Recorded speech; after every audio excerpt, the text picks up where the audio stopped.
نستأذنكم بأن نبدأ مباشرة في الجلسة العاشرة. الجلسة العاشرة بعنوان إنشاء المدن النابضة بالحياة. وأتمنى أن تكون هذه الجلسة أن تتوائم وتستجيب لتطلعات الدكتور مشاري النعيم التي أثارها قبل قليل في الجلسة السابقة، وهي برئاسة روبرت بول المدير العام لمختبر المدينة ومدير الاستراتيجية العالمية أتلانتس. Please, Robert. Yes. Hi, thank you. Your Highness and distinguished guests, thank you very much for inviting us here to talk about vibrant and livable cities. I run a website called City Lab. We cover the evolution of cities. I can count that we have 100,000 readers here in the Middle East, and I'm hoping that we might add 150, 200 more today. I must admit, starting off, that I'm a little dissatisfied with the term of humanizing cities.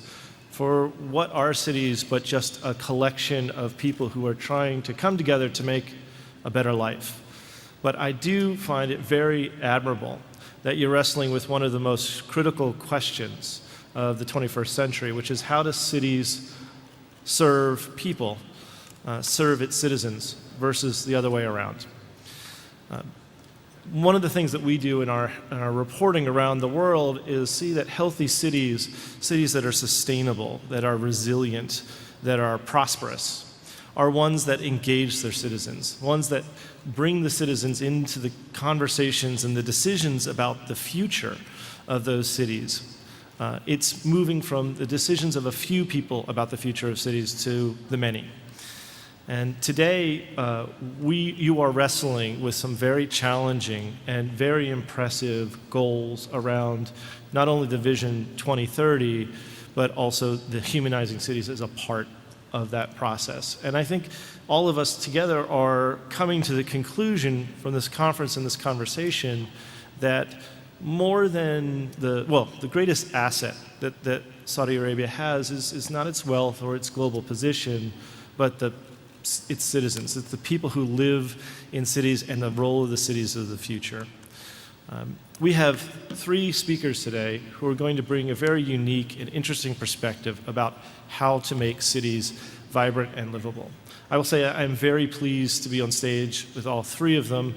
I've experienced their work in many ways in my life, not only physically being in the places that they've created, but reading and being inspiring by the work that they do. So the first we have is Herbert Dreisaitl. Herbert is a director of the Livable Cities Lab. He is a sculptor, an artist, a landscape architect, and an interdisciplinary urban planner. He founded the firm Atelier de Dreisaitl, which is now part of the Rampol Group, in 1980 with a vision of livable cities inspired by a deep understanding of water. His particular expertise is in combining artistic aspects with environmental planning and implementation with regard to water in an urban setting. He works at the leading edge of urban hydrology and the treatment of waste and stormwater and realizing sustainable infrastructure, which combines city resources and needs and space for people. To irrigate, which I love, to irrigate topics related to sustainable infrastructure, he founded the Livable Cities Lab in the Danish Rampol Group, focusing on research and consultation. Herbert, the floor is yours.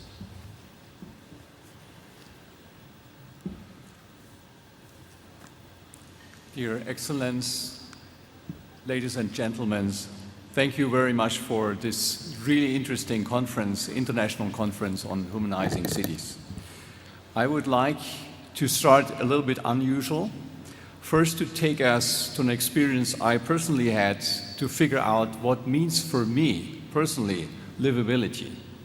I was living in Algeria, and I was actually walking through the desert with a friend, a Tuareg, for about several weeks. And the interesting question is really, before we go to cities, what does it mean personally to us? What means livability? What is our inner energy, our inner spirit, we have, how we connect to the environment and to that what is more than just the physical things. When I would like to start as an artist and also as a scientist to basically focus on a very principled question about what is this quality of livability. And I take a simple water drop. What can a little water drop tell us about resiliency, about dynamic, about interaction with the environment, and what can it show to us? When you make a little water drop and you just take special light and you look the inner structure, you will see when a drop falls into a vessel, it creates a ring vortex. This ring vortex makes very, very interesting shapes and forms. These forms are transforming over some seconds into very interesting structures and inner forms and shapes, which create forms related to life forms. And then after a while, it starts to disappear. And it starts to delete, and it's often we don't see it. So the world around us is full of livability, but we usually are not aware about it. And we as humans have this very strong connection to water as a life force. We are part of, mostly of us, we are a big part is just in ourselves as water. When we think about humanizing, it's also the question, how do we relate to something which is more than just our physical being? And I think in the human tradition, there is a very rich experience how we actually are in cities also contemplating in many different ways. And one important part is how to use our senses in architecture, about sound, about light, about the atmosphere. And I think this city is a perfect example. So humanizing cities is not just making something work. It is really about our spiritual connection to that what is between us and the world. It is also about people, and we will hear more about this, how to create places in cities to connect and to get together. Cities are where people come together. And it's finally also a very important part where we reconnect to something which is more spiritual. I think that is what makes cities for humans. Well, there are many ways how to work with this. As an artist, I have been working in many, many different forms, especially with water, studying how to bring beauty into cities. But more than that, I'm also interested how to involve people, how to bring people more active and really to interact with families and simple people on the roads, everywhere, how to humanize cities by bringing people to deeply connect to what is the environment in an urban city. It can be done in many different forms. And I would just like to mention as a starting point, there are different ways to look at it. One is all the questions we have about making physical things better, which are the standard of life questions. On the other side, we will talk more about the quality of life, which is related to many other things which are more on the soft side. How to measure them, how to actually bring them up, and how to make them more interesting, and how to make the cities more human. It is very much not only about the standard of living, it's very much the question about quality of life. We will discuss this more. It includes social well-being, spiritual well-being, connection, happiness, and all these things matter in many, many ways.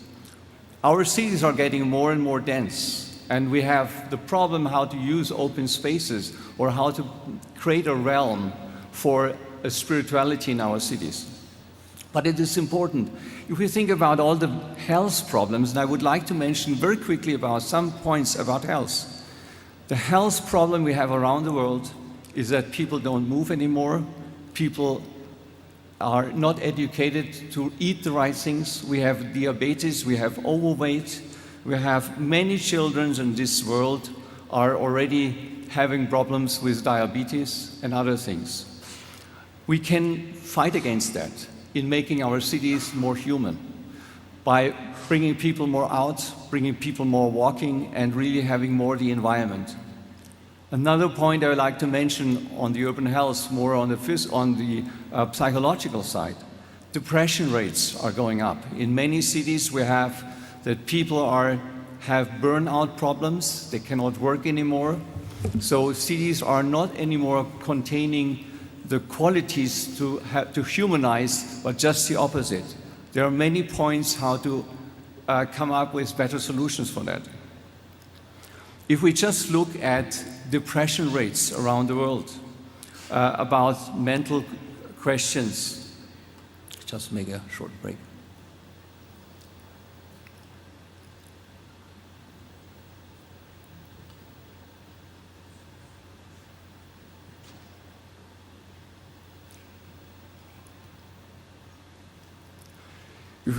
If we think about the questions about are our cities happy?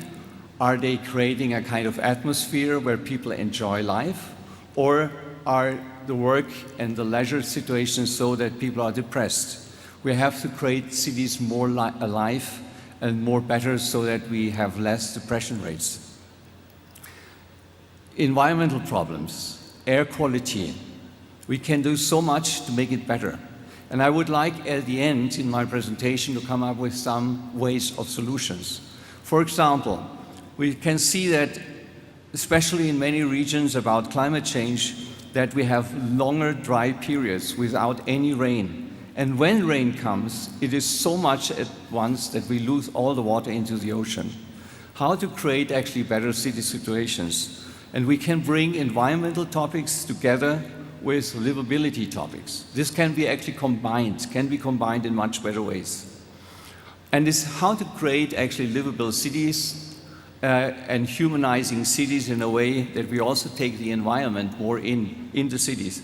To bring more green in, and by that doing homeworks in the city to have better evaporation, to have more cooling effects, and to use the intelligence of water to humanize cities in a much better way.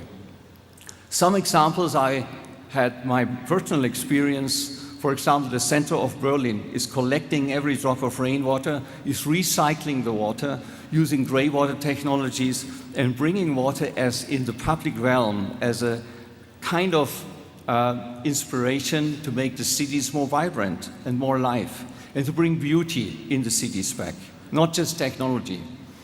How to create rivers in a bit different ways, not just to drain everything out in concrete and so, but to implement it better and to integrate it into the urban grid, bringing green and blue together as blue-green infrastructure. Even if we have very less opportunities or very little opportunities where really water flows, you can create a canal or a river as an asset for people. Like we did here in Singapore on a large scale for the ABC water program, active, beautiful, and clean, to bring the environmental topics and livability together. Finally, what makes humanizing cities is also about interaction with people. It is so important to have multifunctional uses, and I will take one example here in Portland, where we created an intersection of a park, where we started and this is what I highly recommend also on this topic. We have to work and we have to ask the people, the local people, and there are different ways of engagement and of ways of getting people on board in the planning process, in the kind of discussion. Not that you have to make everything decided by people, but basically to get them into the story and to listen to the genius loci. What wants to be born in a city? What makes it unique? It's the people who actually bring often the best ideas. Like in this one, we created a park which is lower. It has its own atmosphere. It has a very special soundscape. We recycled old material. We made it very to a unique place in cooperation with a public engagement. That can also make things better, because when you get citizens on board, you have less vandalism, you have less maintenance costs. And this can be proved on many interesting examples and projects. Finally, I think interaction of livability and humanizing cities is that we create opportunities where people can spontaneously also create art and bring performance and interact with each other. Great places and great cities always give these opportunities. And I think that's very important, also for contemplation. So finally, to bring that all together is an art. And you have to break the silos. A problem we have often in city planning, that we have experts on all different parts. Good solutions in humanizing cities means you have to break the silos, let them speak together, and bring solutions which are coordinated and brought together. And they can be sometimes really interesting or funny. You know, it is the personal experience. What is it when you see, for example, the hold water back? This is one of a little playground where kids can actually experience how to hold water back. Often projects to make cities more livable and more humanizing are not the big projects. They're the small details, the many small details which create a great place. Finally, I will end with this for the opening. My personal experience going into the desert to find out for myself what means livability to me. And it's the absence often of things which make us so much aware about it. Thank you. Thank you. Your Highness, thank you for coming to this session. Welcome. Herbert, I can say that I have experienced some of Herbert's designs with my own family, and they do bring together people, and they are fun, and you meet other families and you connect in ways that are important. Our next speaker is Michael Sorkin. Michael is an architect and an urbanist whose practice spans design, planning, criticism, and teaching. He's a founding principal of Michael Sorkin Studio, a New York-based global design practice with special interests in urban planning, urban design, and green urbanism. For me, Michael is one of the most essential architectural critics in the world and is joined by a very few people who have spoken passionately, intelligently, and deeply about the importance of architecture. He's authored numerous articles and books on the subjects of contemporary architecture, design, cities, and the role of democracy in architecture. Michael. Assalamu alaikum. Thank you for the invitation to this fascinating event. I have far too long a text, so I'm going to begin to read it very rapidly. In 2011, as part of a global uprising dramatically launched by the Arab Spring a year before, millions of Americans, including thousands of New Yorkers, took to the streets as part of the Occupy movement. Like the demonstrators in Tunis and Tahrir, their demands were at once general and locally specific. What was clear to all, however, was that the system wasn't working and that its failures were all about the ways in which it put people in their place. The protests were over how authority sorted people out, relegating some to the miseries of the slums and others to the mansions of luxury, offering some the power to speak and others the gag of silence. This idea of social sorting, of knowing one's place, is easily translated into a question of rights. And many people have been deeply influenced by the idea, or originated by the French urbanist and philosopher Henri Lefebvre, of a specific right to the city. Something now inscribed in both UN Habitat's New Urban Agenda and in the national constitutions of a number of countries, including Brazil and Ecuador. Certainly this right, which defines the actual publicness of public space, must be understood not simply as a matter of access to the city's spaces and resources, but as the power to remake the city in line with our own dreams and desires, to change ourselves by changing the very process of urbanization. In this vision, the production of public space as both place and idea must be shared by those who use it and who produce it, and to whom it belongs. To possess urban rights is always to be part of a public, the community of interest and affinity of those who share them, including the community of those who want the right to be left alone. But the public is not uniform. It's always a multiplicity. The city is comprised of many publics. And here I've had a very interesting experience of the way in which this sorting takes place. It's always wise to know something about where you're going before you write about it. And my understanding of Medina was that the center of the city was excluded to those who were not part of the faithful. I discovered, to my great delight, that this was not in fact the case, as it is in Mecca, which allowed me to visit one of the most beautiful, compelling, vivid, and indeed thrilling public spaces of my experience. Likewise, the gendering of publics plays a major role in the way spaces are deployed and accessed in this and other countries, including the United States, which also has a long and sad history of racializing its publics. All of us are acculturated to use space in very particular ways, depending on who we are and on the legal, cultural, and psychical norms that govern our choices and behaviors. Too often, however, designers fall into the fallacy of thinking of the public as uniform and produce spaces conceived in an overly idealized fashion, as if the form and use of public space had culminated in the piazzas of Italy.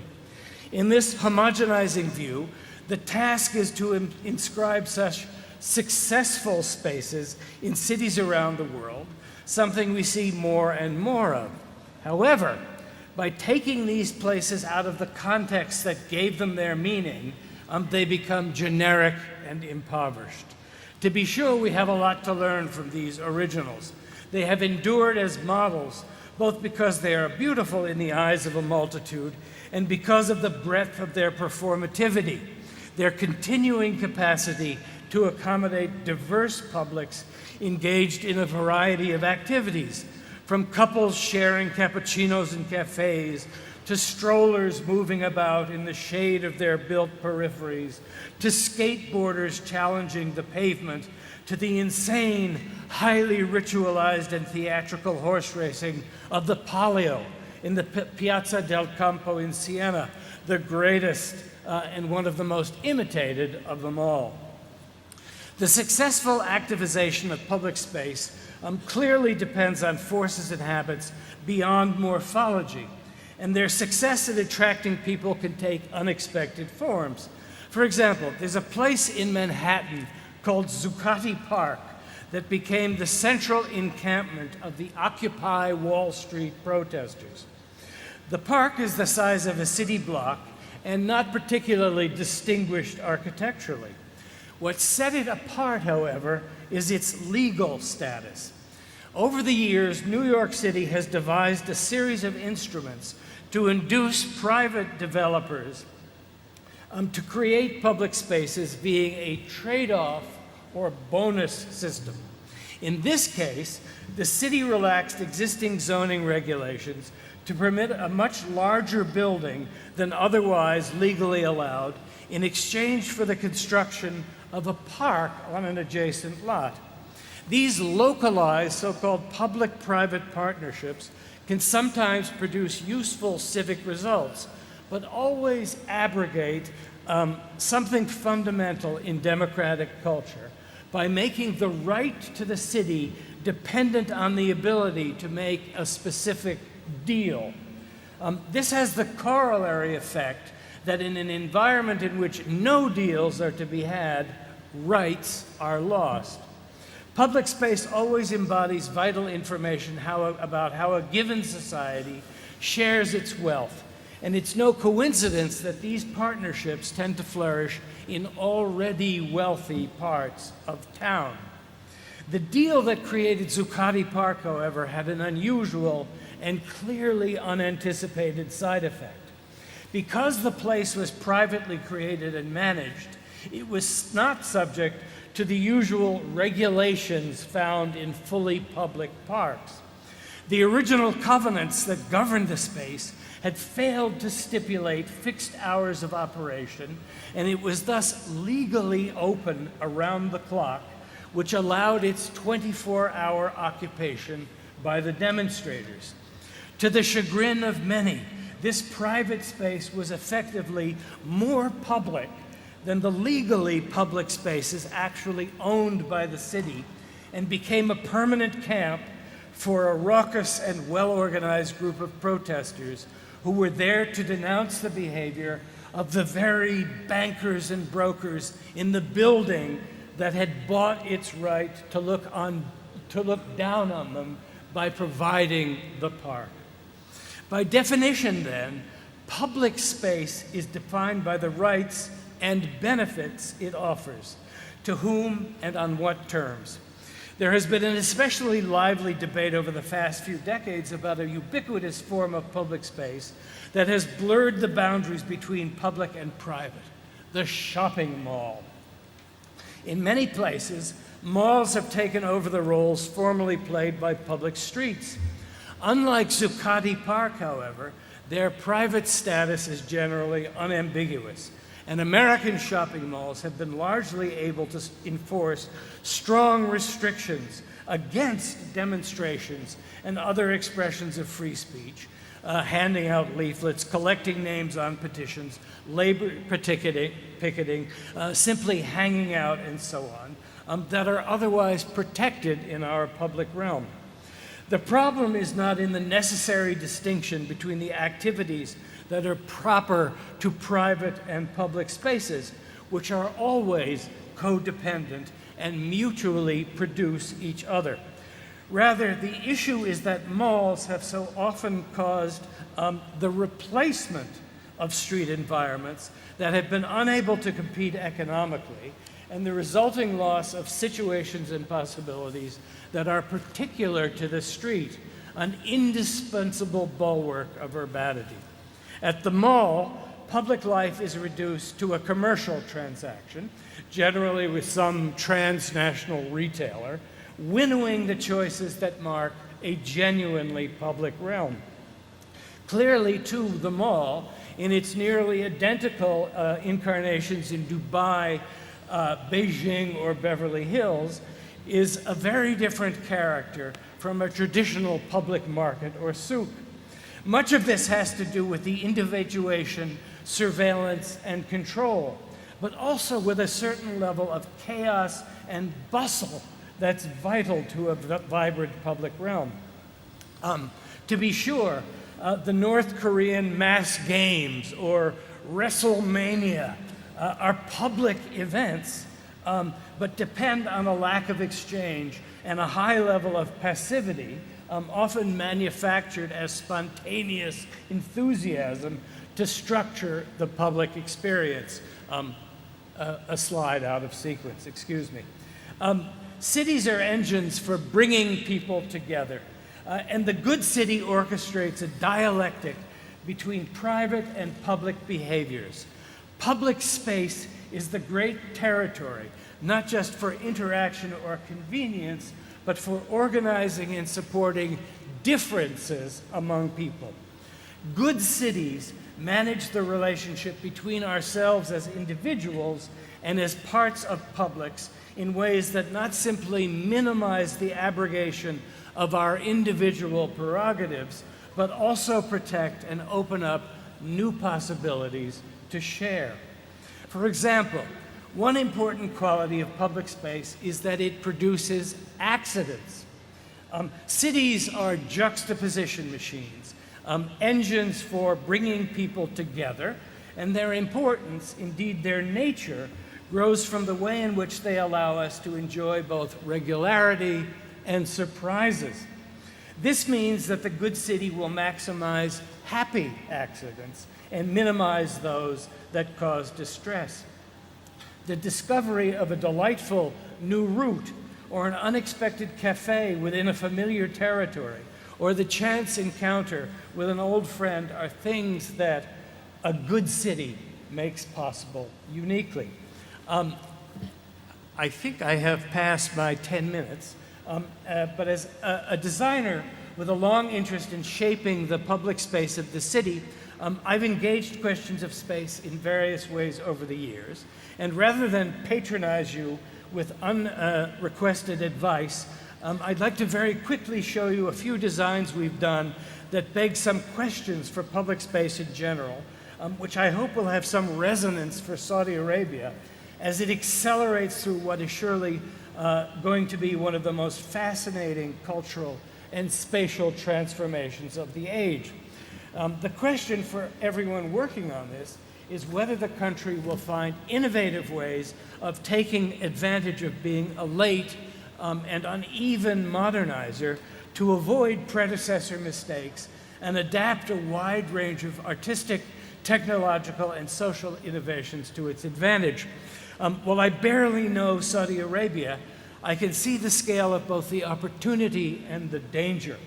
How to deal with exponential rates of growth, with cities that have become too quickly huge and not quickly enough dense, with a very demanding climate, with a special complexity of publics, with the domination of planning by cars, and with a limited, if profound, history of urbanity on which to expand.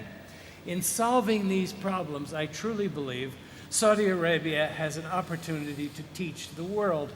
I think I've run out of time, but I will quickly show you these images without reading the accompanying text. You know, the problem with being an architect at an event like this is that it's irresistible to show a few examples of one's own work in the desperate hope that someone in the audience with the possibility of employing you will be fascinated. So quickly, a few themes in the creation of public space and a few examples. Public and private distinctions are absolutely crucial, and these are images of a park we're just completing in China in which a shopping mall is disguised as a public park. The most pure form of public-private relationship I've encountered. Free assembly is something that I believe is absolutely vital to the creation and the nature of public space. And this was our response to the call for rebuilding the site of the 9/11 disaster, which we thought should be the expression of democracy in space, which is a pure form of free assembly, something that New York, in fact, lacks in a dedicated way. Taking back the street is something vital. In most of our cities, the space of the street is the major portion of publicly owned open space, and we've done via our nonprofit institute a series of proposals for taking 50% of the street realm and putting it, taking it away from the automobile and giving it back to systems. The idea of creating new and more complex pedestrian networks in the city is vital. This is an intervention in a mahalle in Istanbul in which we laid in new green networks based on the famous agricultural plots or bostans of Istanbul. A green network laid in the traffic network. The idea that there are many publics is absolutely vital. This is a park in China in which it's organized in an urban block pattern, but each block devoted to a specialized public, to small children, to the elderly, to teenagers, to students, to people interested in science, celebrating the fact of public diversity and organizing it for the enjoyment of each of these specialized publics. The idea that the city must be complicated is also vital to a dynamic public realm. The city of too much regularity, the legacy of the kind of modernity that many people showed in their slides yesterday, is something we've always opposed by trying to design cities, including some of these cities in China that we're building from scratch, is absolutely vital. We certainly believe that the ability to get lost in a city is a key to public enjoyment, a new capital city for China, which we've designed. And finally, the idea of creating places that are singular and special in cities I think as many of the brilliant designers who have presented to you yesterday and will present to you today is absolutely vital to the singularity, importance, enjoyability, and vitality of the public realm. These are some of ours, and I thank you for your attention. This is Michael Sorkin, why he's such an in-demand and important architect and critic, because he's both challenging and enlightening. I really appreciate that.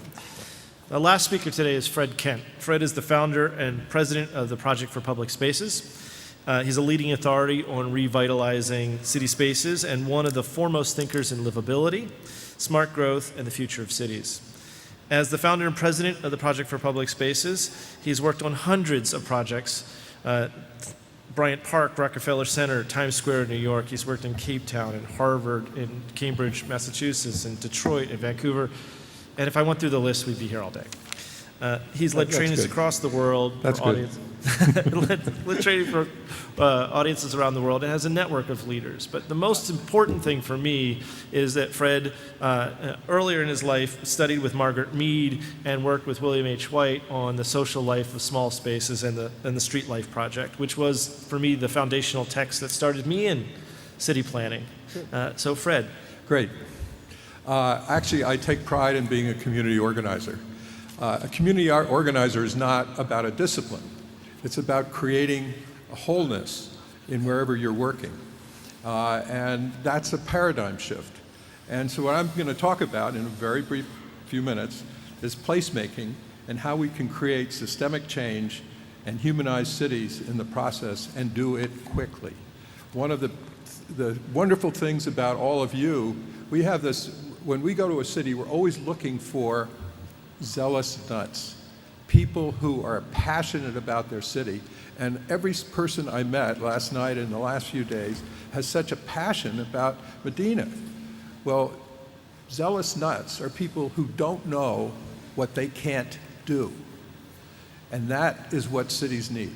They need these people that are going to take something that make it local, make it functional, make it exciting, that's about that place, that brings people to that place. So if you are a zealous nut, just keep going, because that's going to shape this city in a future that is going to make it one of the 100 great cities of the world. So we've worked everywhere. And I spent 43 years now traveling probably 7 or 8 million miles, working on cities, some 3,000 communities we worked on around the world. And I really like this statement, because I think it reflects a lot of what you've been saying here today, that you can't govern the diversity and complexity of a 21st century society with separatist, specialist, mechanistic 17th century concepts of organization. So what we have said, and someone came, I was leaving a meeting in, where'd it go? I missed it. Yeah, okay. So, and then the UN Habitat, this Dr. Close talks about what is the paradigm for the city of the future? And I think that's another question that you're asking. So what I would suggest is that all of you think about turning everything upside down to get it right side up, to get from inadequate to extraordinary. And that's a big deal. But one of the most evident things in this city is that you have designed your whole community around cars and traffic. And if you do that, you'll get more cars and traffic. Supposing you turned that upside down and you said, supposing we design our community around people and places, we will get more people and places. That's a paradigm shift. So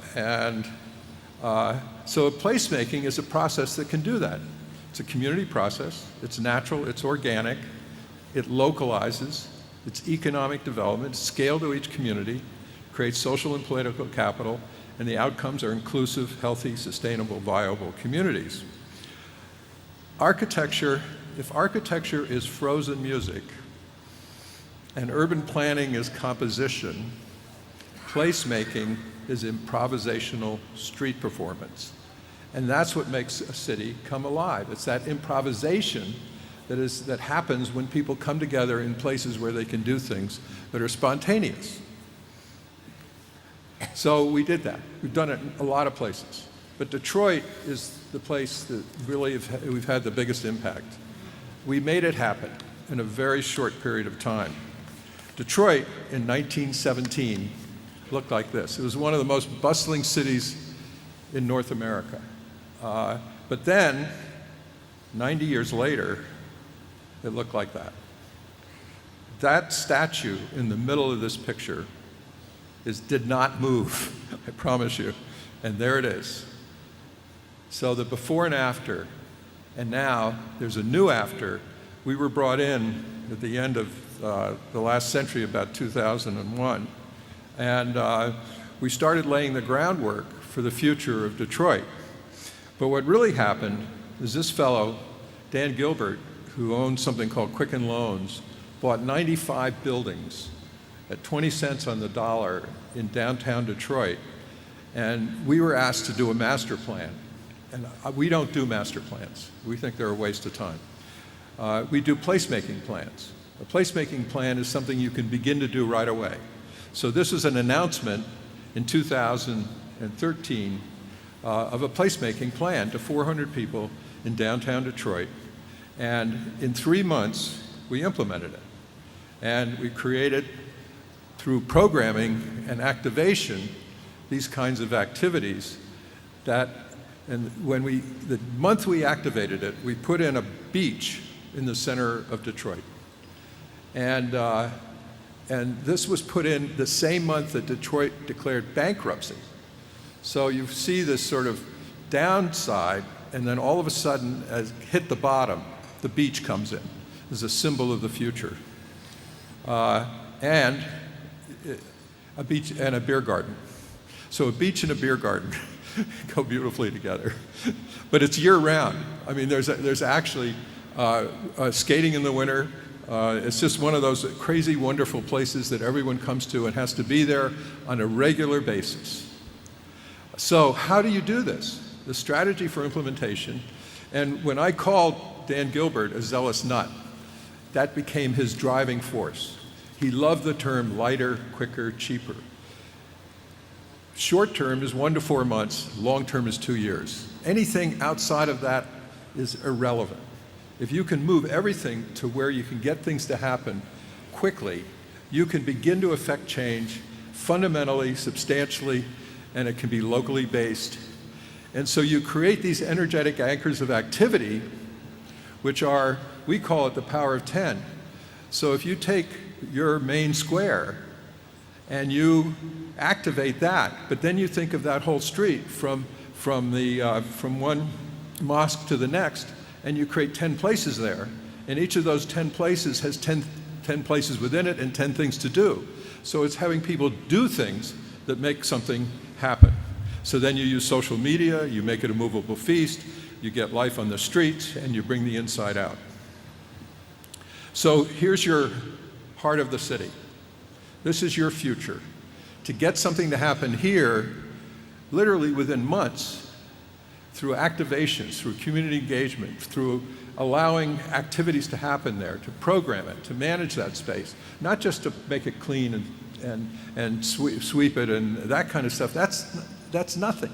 What's really something is when you bring it alive with the people of this wonderful community doing things that people want to see and come to. So it's a place you have to come to every day or once a week, not just a place you pass through. So the whole street, and from mosque to mosque, becomes your central spine. And we were at this wonderful museum in that this wonderful man who's spent 40 years putting this together. The 100 years ago, Medina was just that. It was a series of places that went from one mosque to another. So you're just going back to where you were. It's back to the future in a way, but you just got off track. So another example, we've been working at Harvard, on Harvard Square and Harvard Yard and the Plaza. So this is what lighter, quicker, cheaper does. So this 350 years of this, and then all of a sudden, one day, it became that.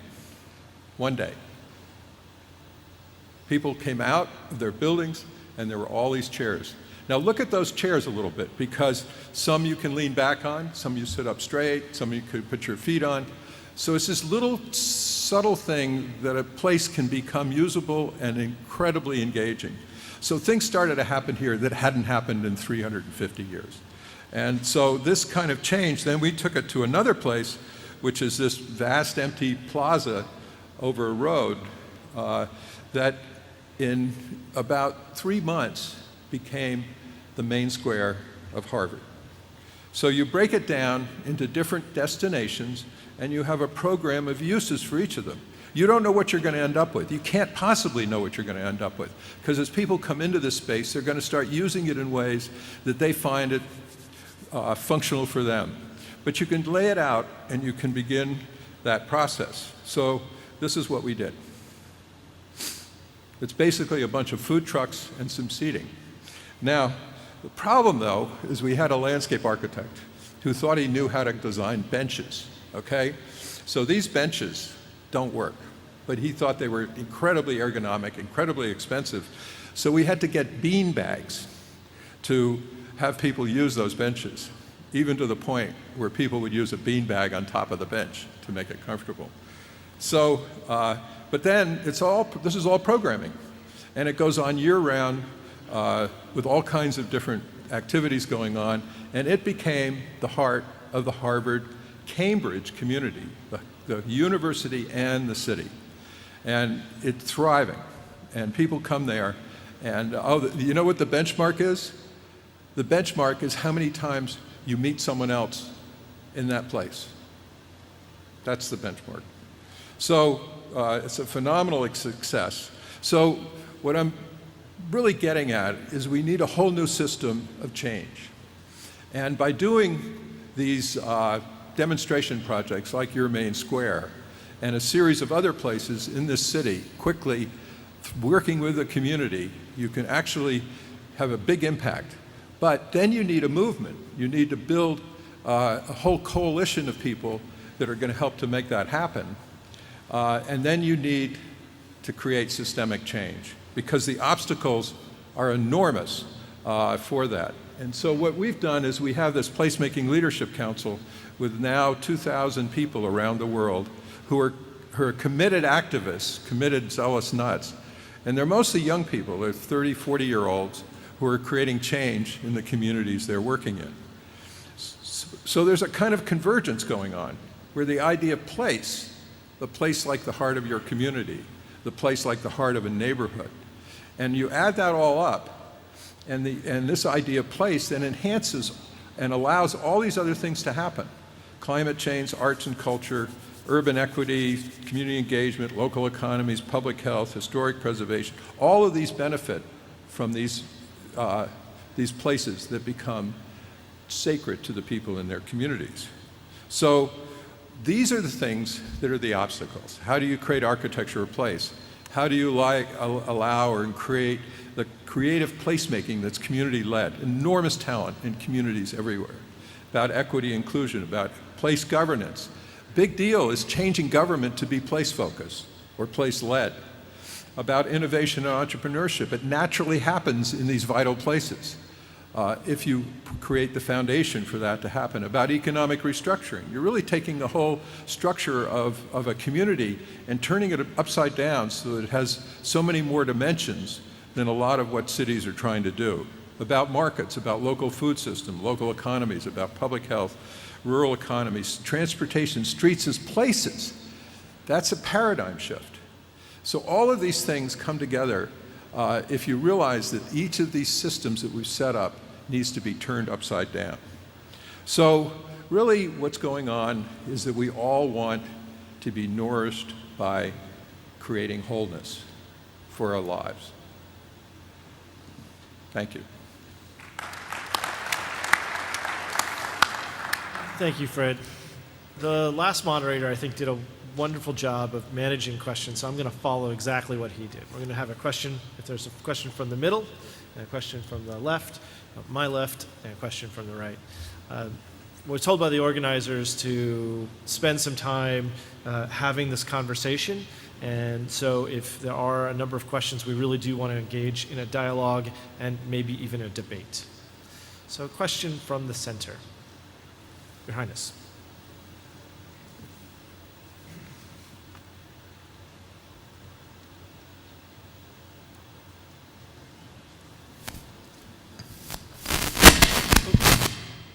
Thank you. This is a question to the whole panel, including and particularly the moderator. In all cities you've visited around the world, which is your favorite public space and why? Why don't we just go right down the row?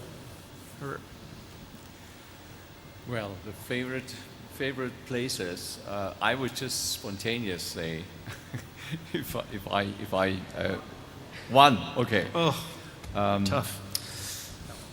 I take Siena, public space of Siena.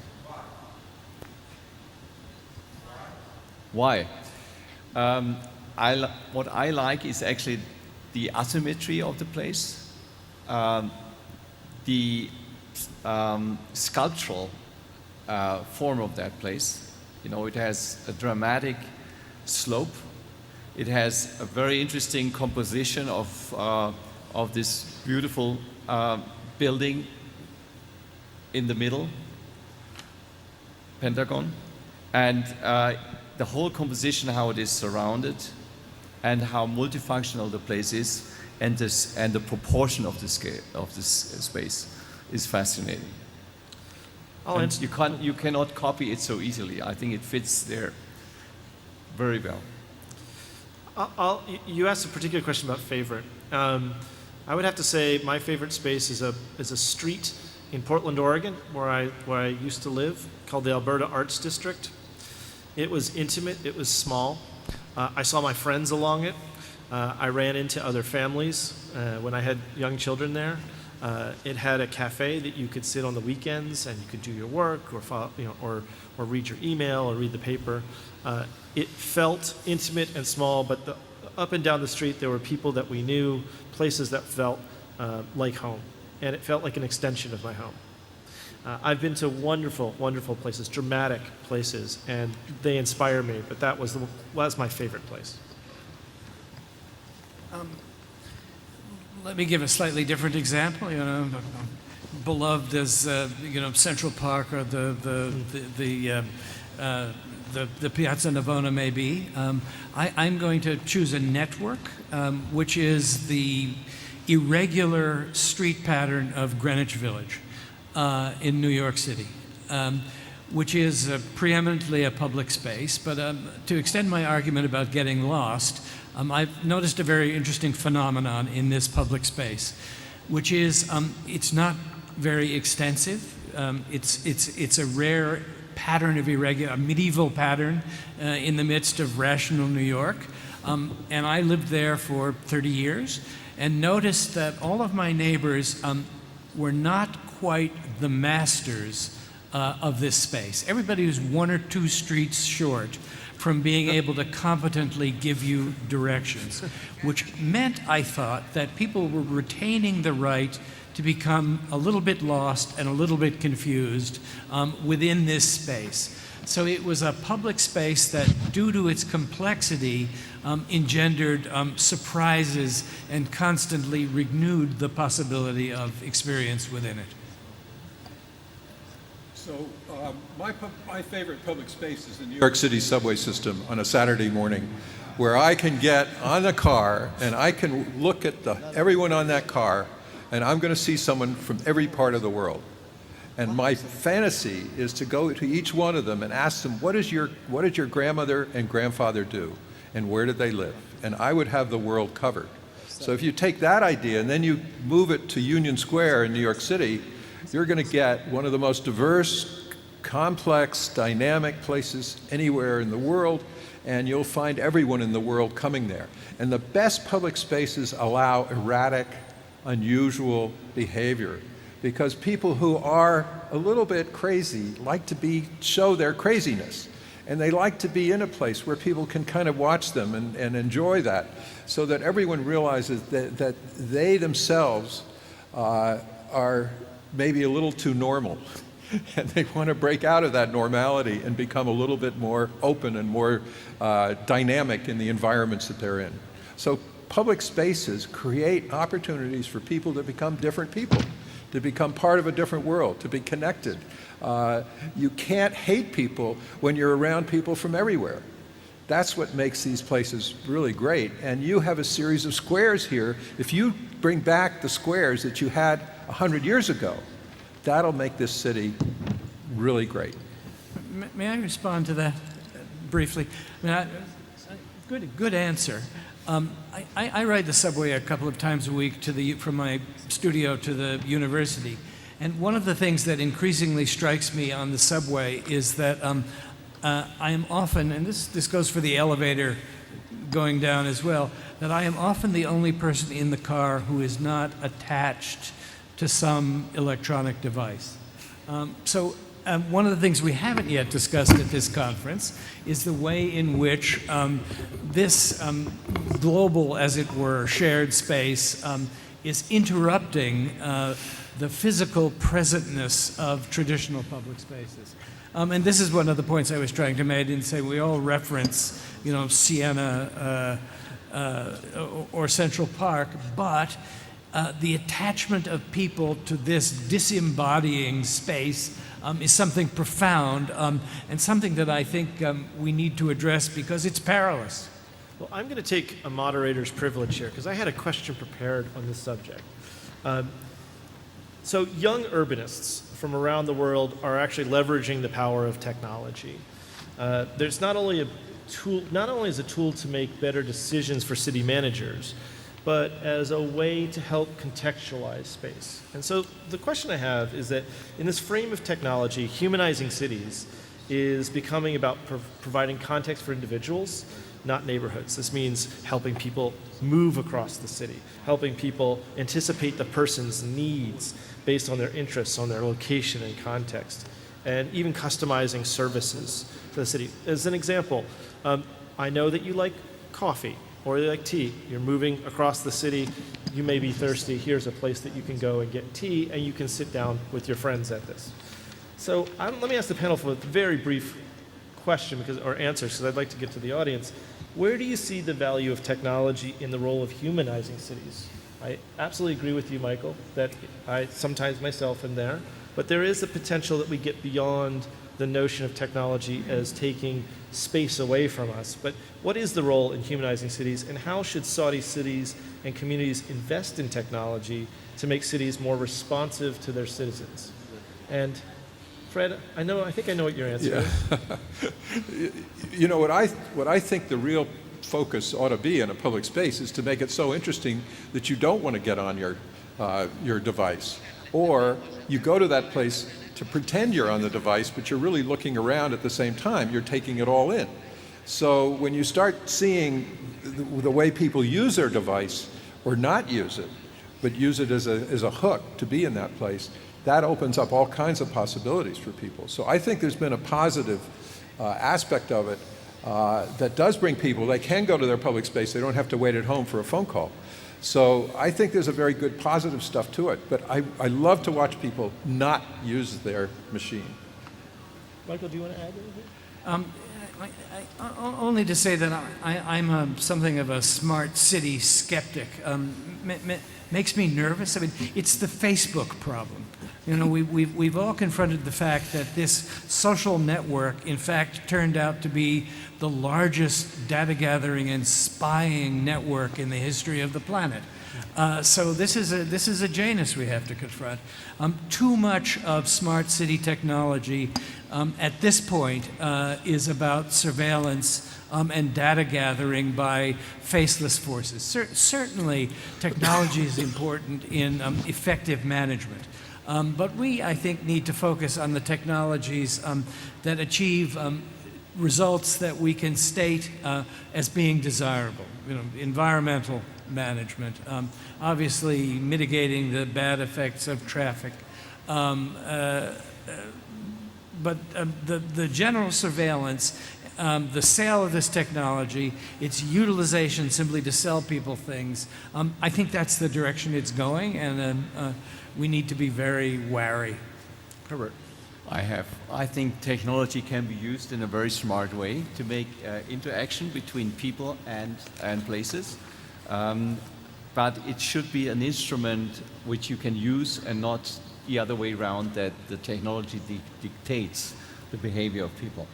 But a very interesting example, I just give one. We did an experiment, and I did create on the World Exhibition 2000, a plaza, which still exists, where people can sing or can speak. And there are sensors which take the sound and create it on water movements and light reflections, and you have suddenly on the panorama, on the facades of the buildings, you see your voice making structures. So it's a technology which is interactive, where people are artists suddenly and create the space and change the atmosphere. I think there's more and more things we could do in the future to create different lights. If people walk over a plaza, suddenly the light is changing because more people come, so that there's a kind of interaction between people's movement, or people interact with the surrounding. Yes, thank you. So, a question on the left. Yes, please. In the second row, please.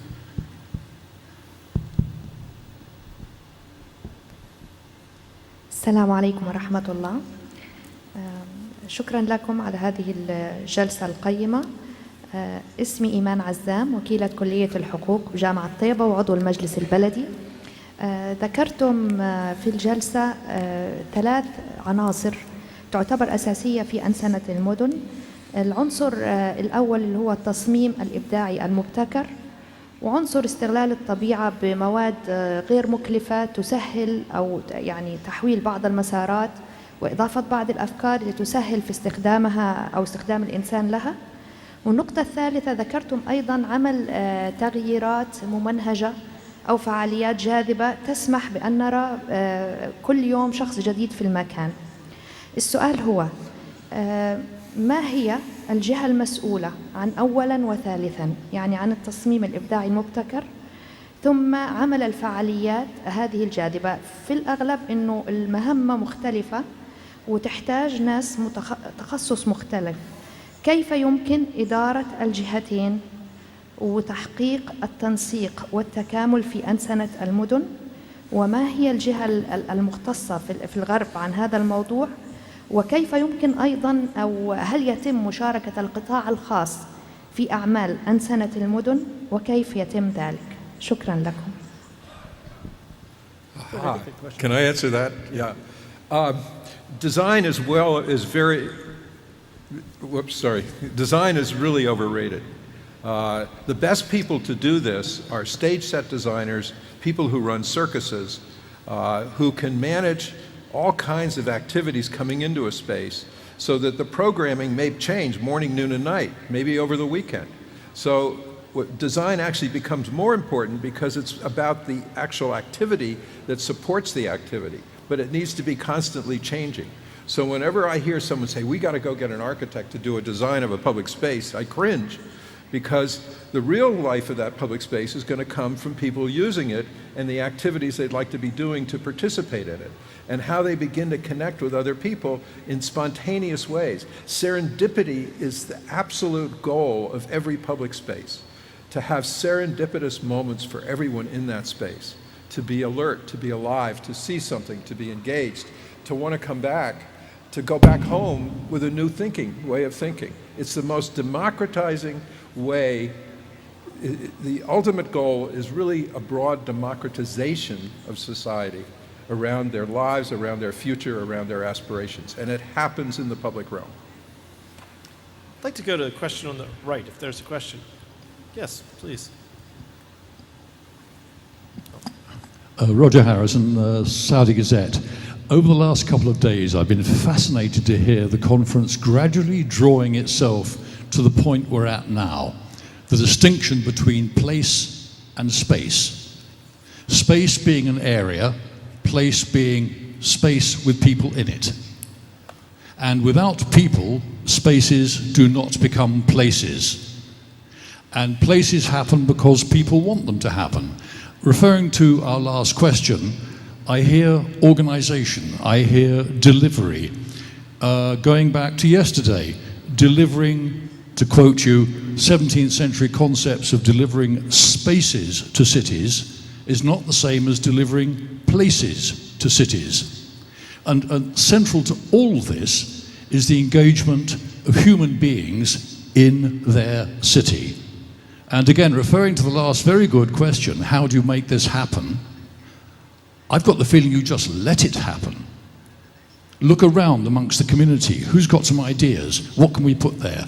Engage the people and let them design their own city in the spaces you may provide. But don't over-organize them or they won't become places they want to be to express themselves, give the city the character, make it human, make it accessible, and make it highly livable. What would the panel think of that?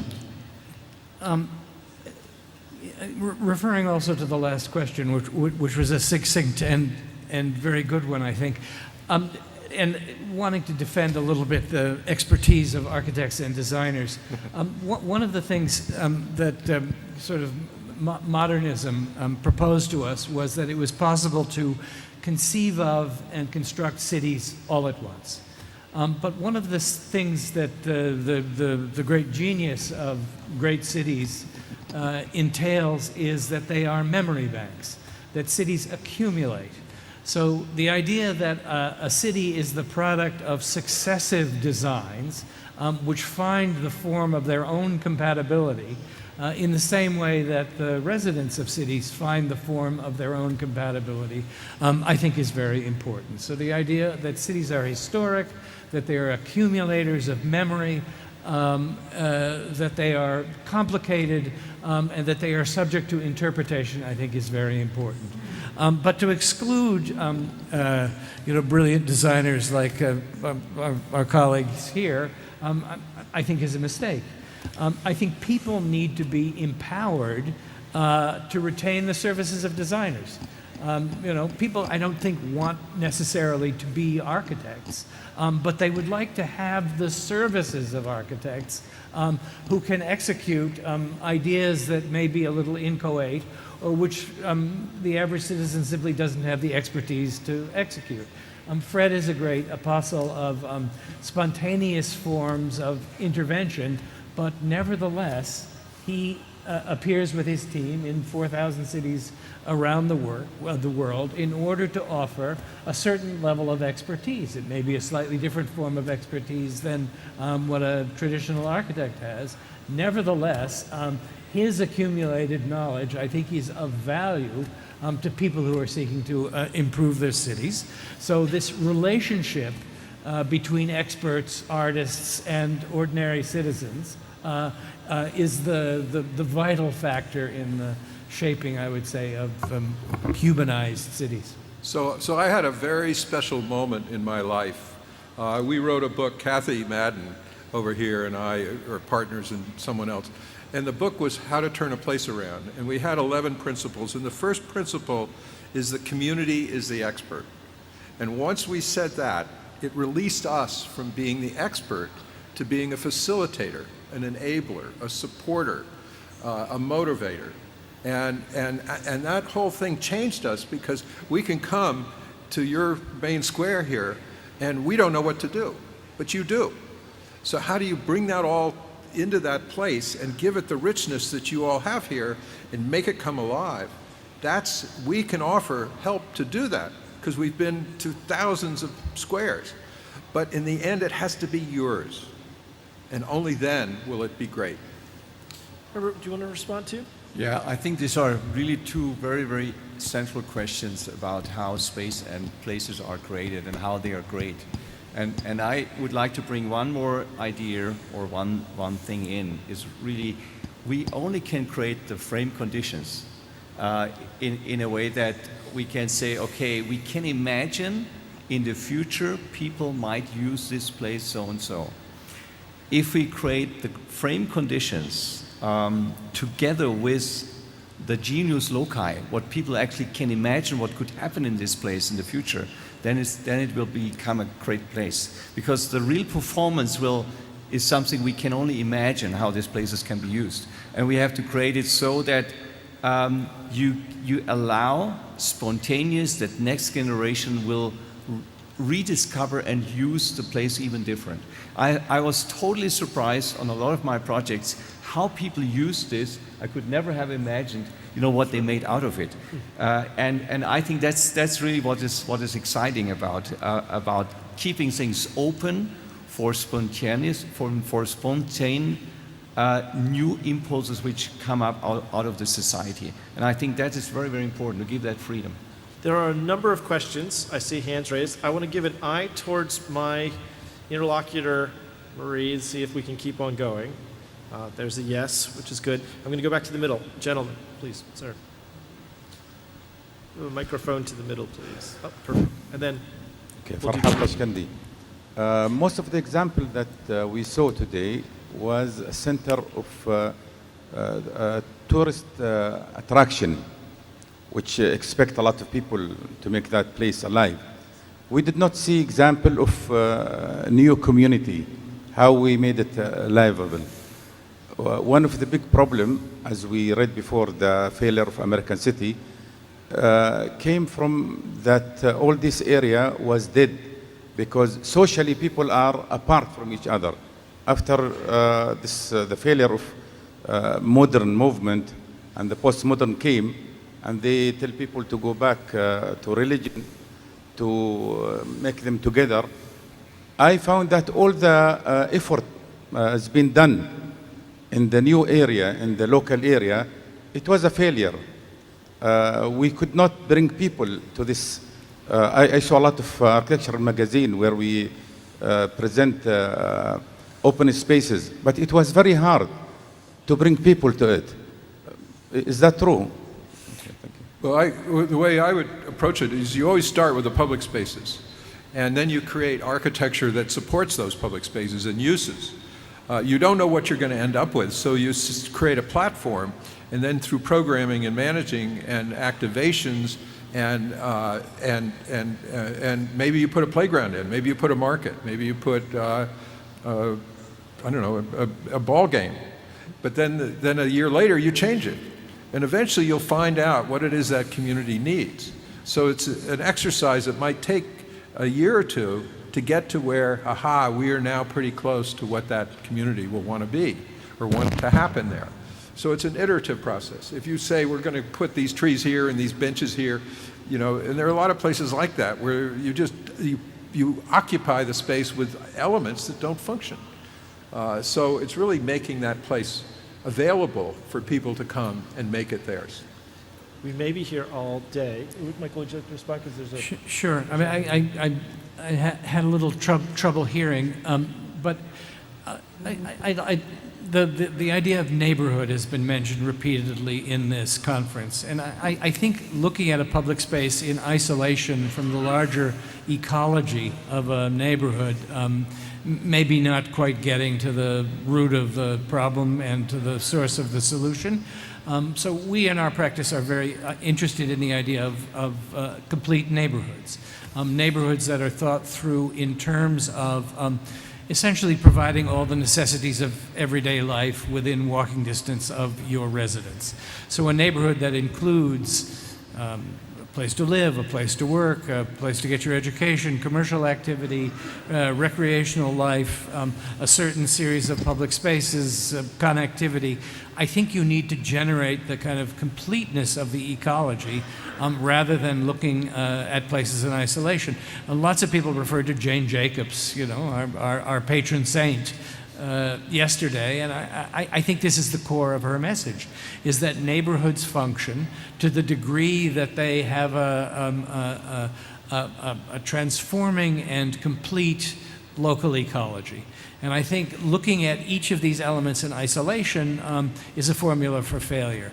Looking at them, to use that word holistically, I think is what generates the kind of life that we're all looking for in cities. So the neighborhood is really the key constituent, not the plaza. So we've been talking about equality of access, so I am going to go back to the left and right here. And I'm also going to give you a note, if Marie, if you stand up, I'm going to end.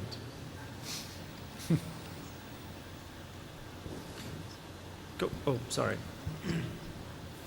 She's good. Please, and then we'll go to the left. Sir. Yeah.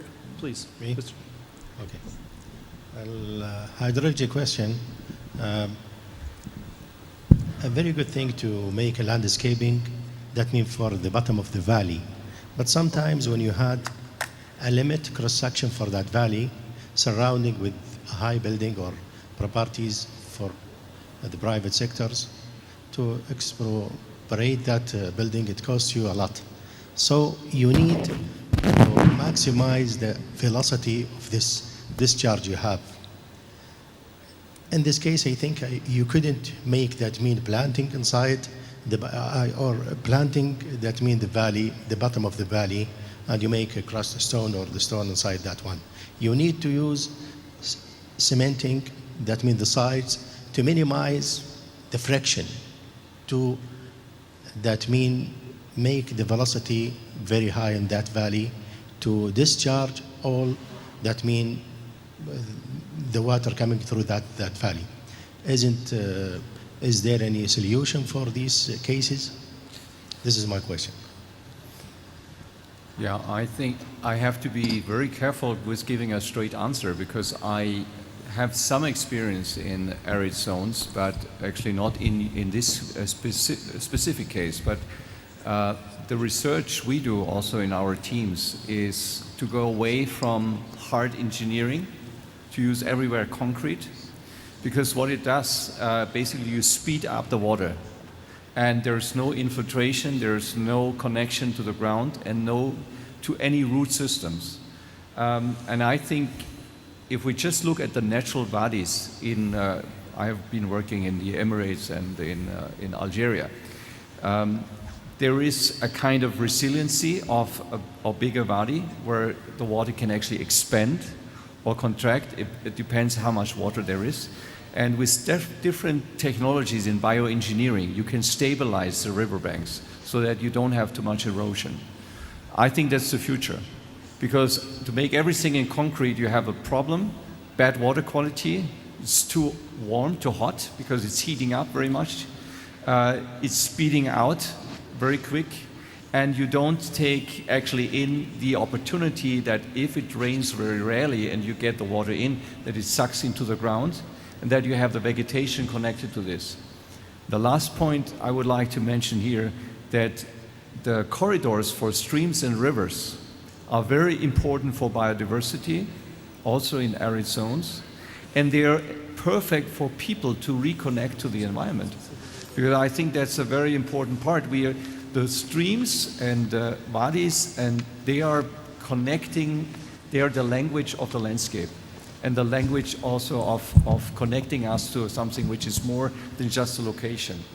And I think it's very important that we see this not only as a technical thing, but the biophilia effect, the psychological effect that we are connected to the entire surrounding is through the rivers and through the streams. And that is very important to humanize cities, that we have a different relationship to our streams and that we also celebrate this better. So it's an engineering solution, but also a mental solution for people how to connect to water. It also goes to the point where if they're done more sustainable and better bioengineering, then people will start also to take more care of it. Because pollution and littering is often that people don't take care because they don't see the value of it. Yeah, I will also say parenthetically, again, I couldn't quite hear the question, but if it's about water in this climate, I observe the incredible amount of tea that the people in the first row have drunk. And if this is not recaptured in order to recharge your water system via appropriate technologies, then you're also making a big mistake. It's too valuable to waste. She has I'm going to go to the question to the left and then. Okay. So thank you very much for a very insightful panel, lots of information in the presentation. So my name is Dr. Sumaya Al-Sulaiman. I'm here in two capacities. I'm the Dean of the College of Design at Imam Abdurrahman bin Faisal University, but I'm also a municipal council in the Dammam metropolitan area and very much interested in public spaces. My question is twofold. I'm really interested in, first of all, the temporal aspect of all of these public spaces, because you talked about design and also the ability of adding, let's say, props or the seed, the programming of what might happen in these spaces, and then allowing it to kind of flourish and people to take over. But I wonder how, let's say, you kind of try and plan this over the space of time, over a day, let's say, over the course of a week, and so on. So the question is about, how much programming do you do to allow for the spontaneity that really the space also needs? So you're going to add something that is put into place and then allow more people. So that's the first part. And the second part relates to who is supposed to be managing these spaces.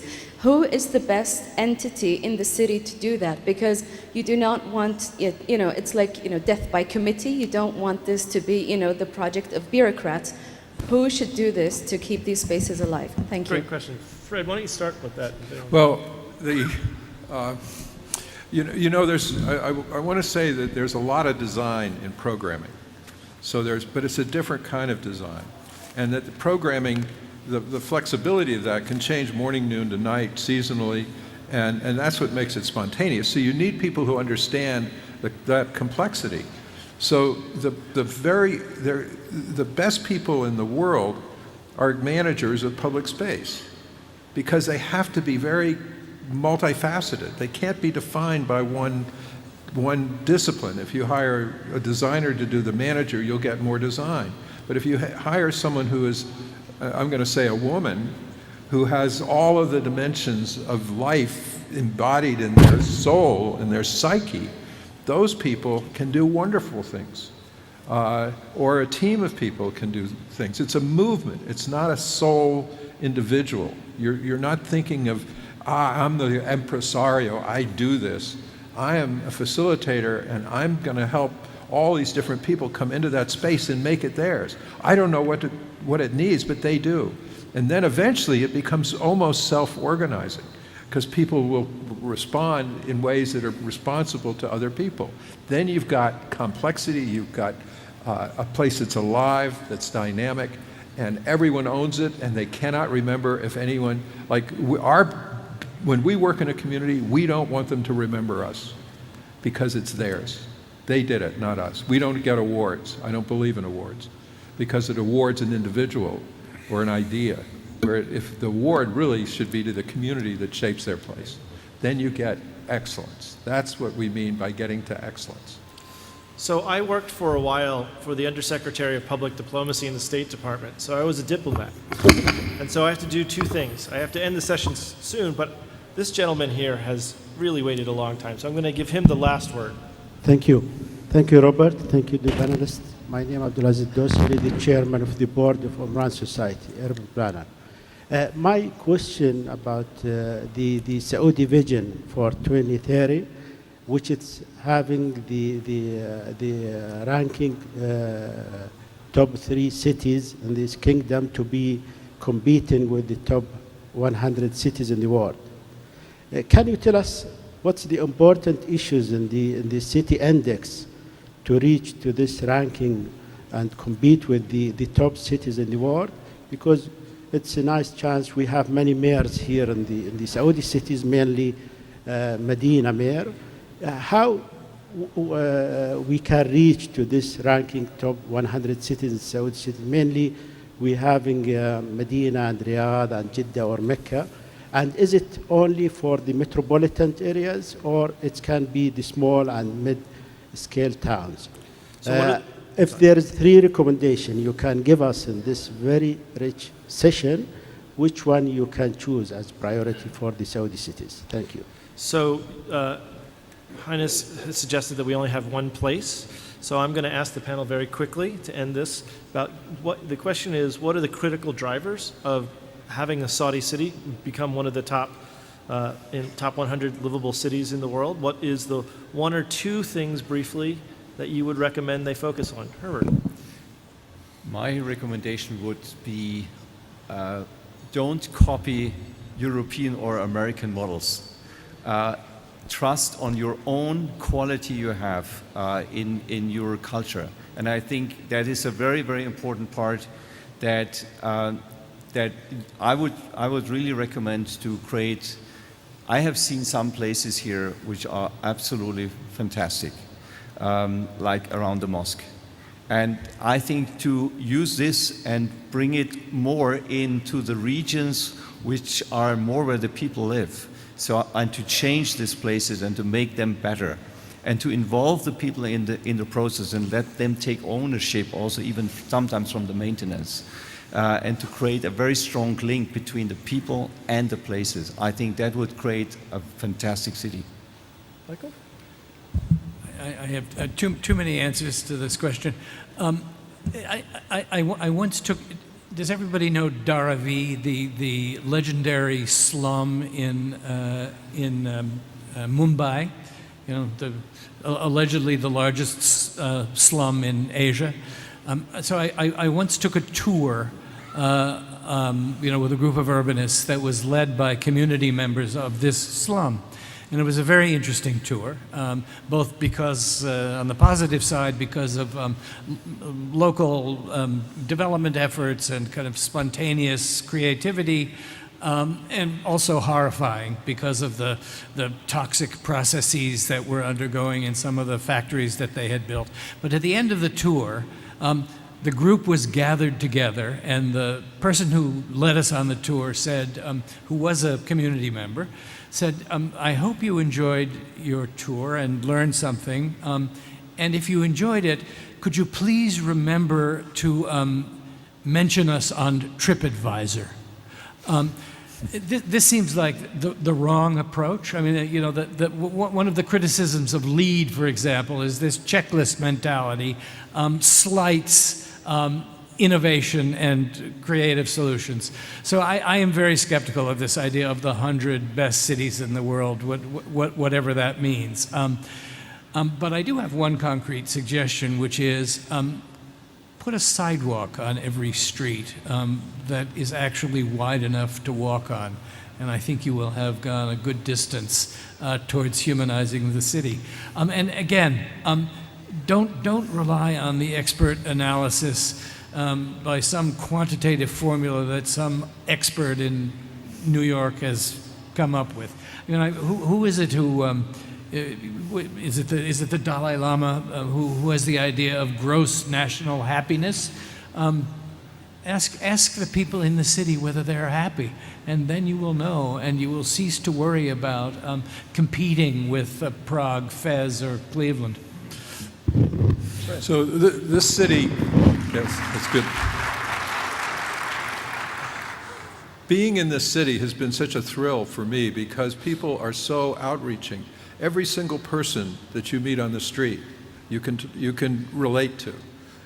Even if they don't speak your language, you can look at them and you can see in their eyes an openness and a wanting to just connect in a small way. That's a very important part of it. But underlying all of this is an idea of comfort. And when you walk around a city, you can immediately sense whether a place is comfortable and whether people in that place are comfortable. So if you strive for that as your goal, in every neighborhood, on every street, at every street corner, in every public space, this city is going to read in a way that is so rich and so powerful that it will define you, and people will, in their soul, want to come here because it's part of the way they want to live. It's the wholeness, that people want to find wholeness where they go. They don't want to just find some object. They want to be in a place where other people feel whole, and you can feel comfortable in that place. So we're going to have to end the session, but I'll add this note that I think one of the most important things that you can do to make a great city is, and it's a risky proposition, and I know it's difficult, but trust your citizens, invest in them, make them a part of who you are, and consult with them about what their future is. It has been a true honor for us to be up here. Thank you for your indulgence, and we will be here the rest of the day, and we'd love to have conversations with each individual. Good luck, and thank you very much.